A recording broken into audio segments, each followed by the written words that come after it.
दोस्तों, कर्मा के पास ना कागज है ना किताब है, फिर भी सारे जगत का हिसाब है। ये कहा जाता है कि जो कर्म हमने पहले किए हैं उनका फल हमें आज मिलता है, और जो आज करते हैं उसका फल हमें बाद में मिलेगा। किसी ने सच ही कहा है, दूसरों के साथ किया हुआ छल बर्बादी के सारे रास्ते खोल देता है।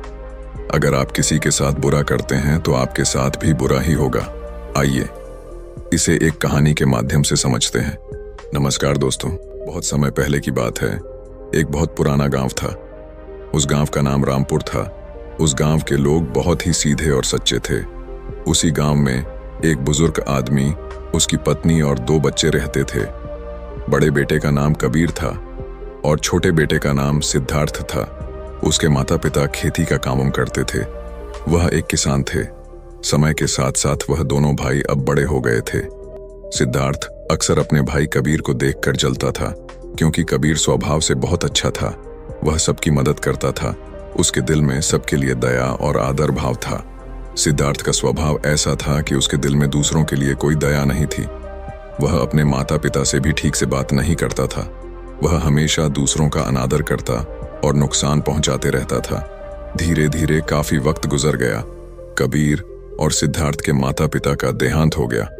उसके माँ बाप इस दुनिया में नहीं रहे। कबीर उस वक्त घर पर नहीं था, वह दूसरे शहर गया था। जैसे ही उसको इस बात का पता लगा, वह सब काम छोड़कर दौड़ता हुआ अपने घर पहुंचा। कबीर को विश्वास नहीं हो रहा था कि उसके माता पिता अब इस दुनिया में नहीं रहे। कबीर और सिद्धार्थ ने उनका अंतिम संस्कार किया। वह बहुत दुखी था। वह उनसे बहुत प्रेम करता था। उसने गांव वालों को भोजन के लिए आमंत्रित किया और ब्राह्मणों को दान दक्षिणा देकर विदा किया।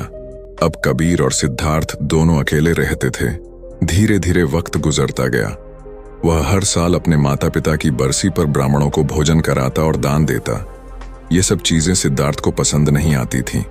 वह कबीर से बहुत ईर्ष्या करता था और वह कबीर से जलते रहता था। उस राज्य का राजा बहुत अच्छा था। वह राजा सबकी मदद भी किया करता था। इसीलिए एक बार अपने माता पिता की बरसी पर कबीर ने अपने राज्य के राजा को आदर सत्कार के साथ अपने घर बुलाया और राजा के सामने ब्राह्मणों और उसके सगे संबंधियों को खाना खिलाया। ब्राह्मणों को दान भी दिया ताकि उसके माता पिता स्वर्ग में अच्छे से खुश रह सकें। सिद्धार्थ वहां खड़ा था। राजा भोजन करने के बाद सिद्धार्थ के पास गए। सिद्धार्थ ने राजा को प्रणाम किया।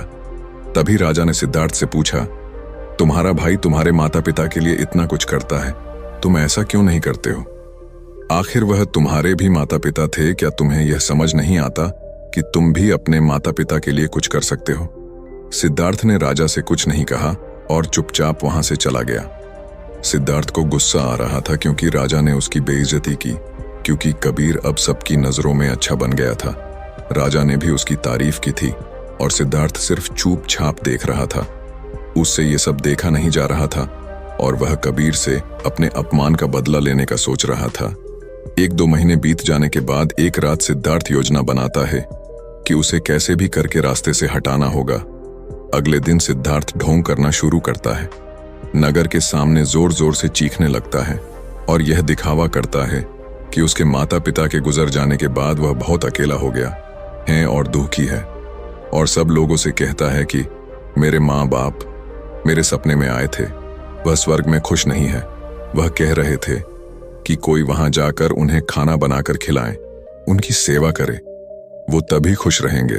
उन्होंने मुझसे कल रात सपने में कहा था कि मेरे भाई कबीर को मेरे पास भेज दो, वह उनकी बहुत सेवा करता है, वह इसके साथ बहुत खुश रहेंगे, तभी उनकी आत्मा को शांति मिलेगी। उन्होंने ऐसा कहा मुझसे। ये मामले की बात राजा तक पहुंच गई और राजा खुद वहां आता। हे राजा ने ज्यादा सोचा नहीं, उसे लगा कि सिद्धार्थ सच कह रहा है और कहते हैं, यह तो अच्छी बात है। कबीर को अपने माता पिता की सेवा करने का मौका मिल रहा है और मिले क्यों ना, इतने साल से जो पुण्य कर रहा है, राजा कहते हैं। लेकिन इसके लिए तो कबीर को मरना पड़ेगा। कबीर ये सब देख रहा था। कबीर को यह सब समझ आ गया था कि यह सब केवल उसे फंसाने की चाल है, क्योंकि उसका भाई उससे नफरत करता है। लेकिन वह फिर भी सब लोगों से कहता है, चलो ठीक है, इस बहाने मैं अपने माता पिता की सेवा करता हूँ। वह राजा से कहता है, महाराज, आप अगले दिन नदी किनारे एक नाव का बंदोबस्त कराए। मैं नाव से कूदकर नदी में अपनी जान दे दूंगा और फिर स्वर्ग में जाकर अपने माँ बाप की सेवा करूंगा। राजा ने कहा, ठीक है। अगले दिन इन सभी चीजों की व्यवस्था कर दिया जाएगा और उसने मरने के लिए तैयारी करना शुरू कर दी। सिद्धार्थ यह सब देखकर मन ही मन बहुत खुश था। अगले दिन कबीर ने जैसा राजा से कहा था उसके मुताबिक राजे ने नदी के किनारे एक नाव का बंदोबस्त कर दिया। राजा और सारे गांव वाले भी वहां आ गए थे। कबीर आखिरी बार उस गांवों और सब लोगों को देखता है, फिर नदी में कूद जाता है और सारे गांव वालों को पता चल जाता है कि कबीर अब इस दुनिया में नहीं है। अब वह स्वर्ग की ओर चला गया है अपने माता पिता की सेवा करने के लिए। सिद्धार्थ बहुत खुश था कि उसका इकलौता भाई अब दुनिया में नहीं रहा। जो भी जमीन और वसीयत है अब वह सब मेरा है, मैं ही इसका मालिक बनूंगा। धीरे धीरे काफी दिन गुजर गए। एक दिन अचानक से राजा के दरबार के बाहर कबीर बैठा होता है और जोर जोर से रो रहा होता है। राजा के सिपाही ने देखा कि कबीर वहां बैठा बैठा रो रहा था। पहले तो सब डर रहे थे उसके पास जाने से। फिर कुछ देर बाद सिपाही पूछते हैं, ये चमत्कार कैसे हुआ? तुम जिंदा कैसे हो? कबीर मौन रहा। फिर सिपाही उसे दरबार में ले जाते हैं। सिपाही कबीर को लेकर आ रहे होते हैं। राजा उसे जिंदा देखकर बहुत आश्चर्यचकित थे और कबीर से पूछते हैं। तब कबीर राजा को बताता है, महाराज, मैं स्वर्ग में गया था। मैंने देखा मेरे माँ बाप अभी भी खुश नहीं हैं। वो मेरे पर गुस्सा हो रहे थे और कह रहे थे, तुम्हें तो खाना बनाना भी नहीं आता, तुम तो हमारी सेवा भी ठीक से नहीं कर रहे हो। तुमसे अच्छा तो सिद्धार्थ है जो तुमसे अच्छा खाना बना लेता है और वह हमारा ख्याल भी रखेगा। तुम जाओ और उसे भेज दो। राजा कहता है, अगर ऐसा है तो सिद्धार्थ को इसके लिए मरना पड़ेगा। राजा अपने कुछ सैनिक को भेजता है और वह सिद्धार्थ के पास जाते हैं और कहते हैं कि महाराज ने तुम्हें राज दरबार में बुलाया है। और सिद्धार्थ उनके साथ आ जाता है। राज दरबार में पहुंचकर सिद्धार्थ ने देखा तो उसका भाई कबीर वहीं मौजूद था। उसे वहां देखकर आश्चर्यचकित था। राजा उसे सारी बातें बता देते हैं और कहते हैं, तुम्हारे भाई ने माता पिता के लिए इतना त्याग किया है, अब तुम्हारी बारी है। तुम्हारे माता पिता चाहते हैं कि तुम उनकी अच्छे से सेवा करो। राजा उससे कहते हैं, क्या तुम उनके लिए ऐसा कुछ नहीं कर सकते? सिद्धार्थ अगर कुछ बोलता तो उसकी योजना के बारे पता चल जाता। इसीलिए सिद्धार्थ को ना चाहते हुए भी ये सब करना पड़ता है। अगले दिन फिर से सारी तैयारी किया जाता है। कुछ देर बाद सिद्धार्थ घर आ जाता है और सोचता है, मैं वहां जाऊंगा ही नहीं।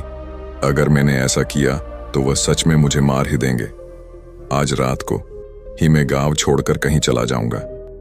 दूसरी तरफ कबीर ने राजा को सारा सच बताया। असल में वह जिंदा कैसे बचा था, उसने पहले ही मछुआरे से बात कर ली थी। जब कबीर नदी में कूदा तो थोड़ी ही देर बाद मछुआरे ने उसकी जान बचा ली थी, जिससे उसकी जान बची और वह 1 महीने तक नगर से दूर रहा था और किसी को भी नहीं पता चला कि वह जिंदा है। फिर सही समय पर राज्य में लौट आया। वह यह सब सिर्फ इसलिए किया क्योंकि वह उसके भाई सिद्धार्थ को एक सबक सिखाना चाहता था। इधर सिद्धार्थ शहर छोड़कर जाने की योजना बना चुका था। अपने योजना के अनुसार वह रात के अंधेरे में ही घर छोड़कर भाग जाता है। वह घर छोड़कर कुछ दूर गया ही था कि तभी राजा के कुछ सैनिकों की नजर उस पर पड़ती है और उसे रोकने का प्रयत्न करते हैं। सिद्धार्थ और सैनिकों के बीच हाथापाई और लड़ाई शुरू हो जाती है। सिद्धार्थ को सैनिकों ने पकड़ रखा था। सिद्धार्थ गुस्से में आकर एक सैनिक के सिर पर एक लकड़ी से मारता है। सिर पर चोट लगने से उसकी वहीं पर मौत हो जाती है। कबीर ने जो सारी बात राजा को बताई थी वह सिद्धार्थ को माफ करने वाले ही थे, लेकिन जैसे ही राजा को यह बात मालूम पड़ती है कि सिद्धार्थ गांव से भाग रहा था और उसने एक सैनिक की हत्या कर दी है, यह सारी बातें जब राजा को पता चलती है वह अब सिद्धार्थ पर और गुस्सा हो जाते हैं और राजा क्रोध में आकर उसे मृत्युदंड का आदेश देते हैं। अगली सुबह उसे नाव से धक्का देकर मारने का आदेश जारी कर दिया जाता है। उसको उस आखिरी समय पर अपनी गलती का एहसास होता है कि जिंदगी के अंतिम वक्त में भी उसने लोगों का बुरा ही किया। वह रो रहा था। उसे भी अपने जीवन के आखिरी पलों में गलती का एहसास होता है। पर वो कहावत तो आपने सुनी होगी, अब पछताने से क्या होगा जब चिड़ियां चुग गई खेत से, और पछतावे के साथ उसे अपनी जान से हाथ धोना पड़ता है। दोस्तों, कर्मों का फल ऐसा ही होता है। जैसी करनी वैसी भरनी। बुरे इंसान को आखिरी वक्त तक सही और गलत का पहचान नहीं होता। जिंदगी ऐसे ही नहीं चलती।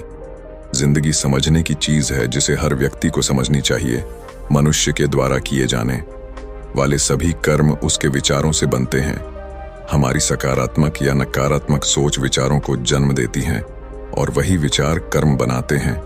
इस तरह सोच सकारात्मक होने पर ही अच्छे कर्मों का निर्माण हो सकता है।